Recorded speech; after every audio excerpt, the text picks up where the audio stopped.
Namaste, my friends, and welcome to my YouTube channel. My name is Victor, and I help people navigate through their spiritual awakening or their ascension process. Today is going to be a video all about how to deal with really unconscious people. I've been talking to a lot of my clients lately, and many of them, ironically, are having an experience, which I can relate to big time, where they seem stuck and bound to a person or a character in their life that is incredibly unconscious and directing a lot of that unconsciousness onto them. They're bearing the brunt of this unconscious person in their life that they can't seem to shake. And they say, what do you do? This person's so obscenely negative and dark and twisted up, and they have it out for me. It's total bullshit. I don't know what I did to freaking attract this into my life, but here they are, and I'm losing my mind. What do I do? So I don't have a magical 1, 2, 3 solution for you. Unfortunately, I can tell you what I've done in my own journey with these same types of characters, and hopefully it'll help you. Number one is to work on your resentment, which I know is hard not to have when there's such an extreme and obvious injustice taking place. But the resentment, regardless, is only eating you up. It's only clouding your perception, preventing you from seeing the situation in person from a different vantage point, oftentimes preventing you from learning maybe the inherent lesson there that would allow you to transcend it. And again, I sympathize, because sometimes it's not easy when you're really getting screwed over repeatedly by somebody. It's very difficult. It's a real challenge to not have resentment.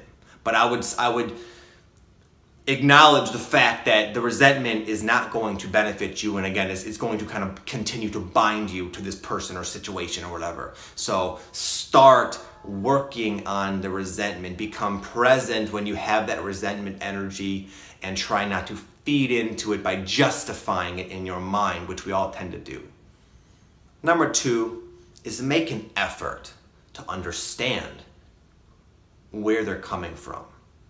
Again, this probably is not easy if you haven't at least dealt with some of that resentment, because it's hard not to see them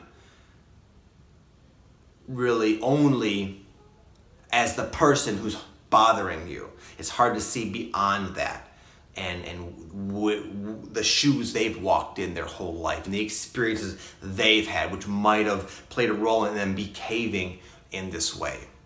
So beyond the resentment is try to make a genuine effort to understand them. And I'll give an example. I had a really close friend, his name was Derek, and we were like two peas in a pod, real soul brothers in a sense. But as I started to kind of go through my process, we kind of drifted apart, and I started to see very clearly that he was just not as good of a friend to me as I was to him. And there would be situations that there was things he would do that I couldn't make sense of. It was very, very hard not to be resentful about. When we would there were projects we had together, and he wouldn't fulfill his end of the bargain, and he would lie about it, real stuff like that. We've known each other a long time, and he'd let me down, say I'll be there to help you with this, and he wouldn't come.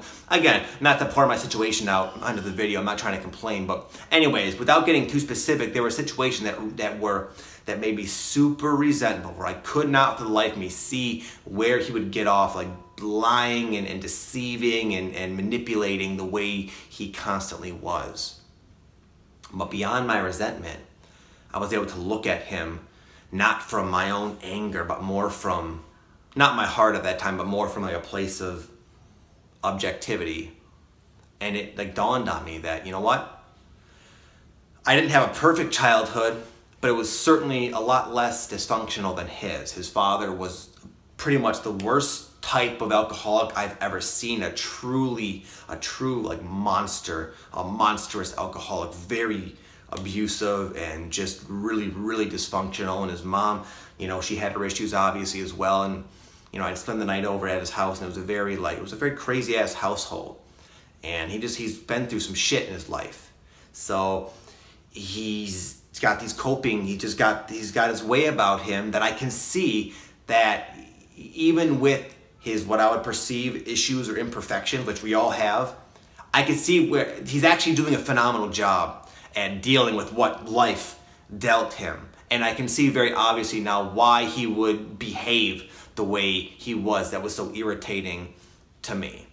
And then really seeing like, wow, you know what? He had a tough life, a tough gig, and even though he's pissing me off all the time, I can see why it would be like that. And the clarity, the understanding allows for forgiveness and liberation from the resentment. Number 3, sometimes we attract really unconscious people into our life. This is not always the case, but to help us stand up for ourselves. My wife's mother kind of falls into this category, we'll say.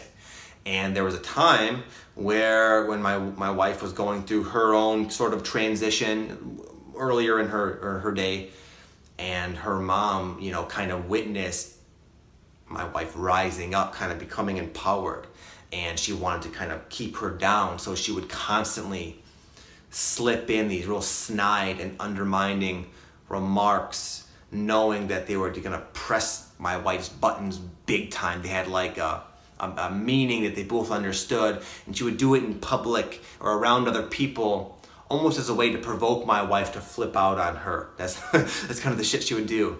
And for the longest time, my wife was resentful. She was pissed. But through understanding, and then later, this third tip is to stand up. She finally started to stand up for herself and say, "Hey, Mom, I know what you mean by saying that, and I don't appreciate it. Will you please stop it?" Just in a real calm, but yet assertive attitude. Sometimes these unconscious people can help us become more worthy and empowered, and remember that we don't deserve this kind of treatment, and we are not going to freaking stand for it. It's not always about turning the other cheek. Sometimes it's about expressing your honest feelings about what you're receiving, and that can be powerful for both parties. Number 4 is to accept where they actually are, and don't have the expectation of them being another way. A lot of things that people do, you couldn't possibly rationalize as being even a potential in your mind. But to these other people, at times, it's easy to rationalize and justify and kind of like come to terms with what they're doing. They see it from a different angle, from a different perspective, a different vantage point, which allows them to do it more easily, with less guilt or whatever.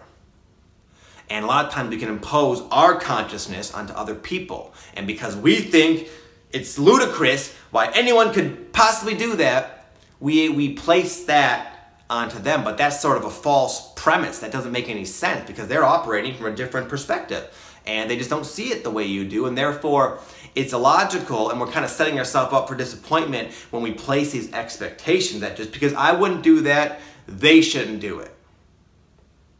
And a lot of times, just making the conscious choice to try not to have expectations of what they're going to do.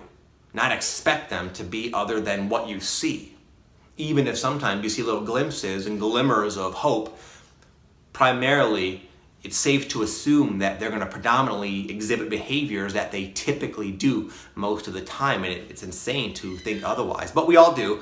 I'm just putting it out there because it can sometimes help to be reminded of that. A lot of times we do as I just said, but that sets us up for frustration and disappointment, and only grows our resentment unnecessarily. Lastly, if you can become saint-like, as I'm suggesting, focus on what you do want to see.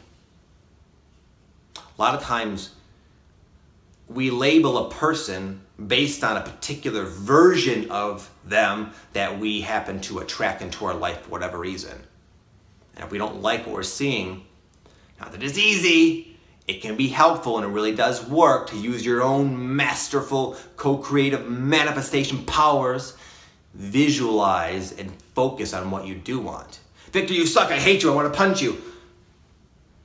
I want them to like me.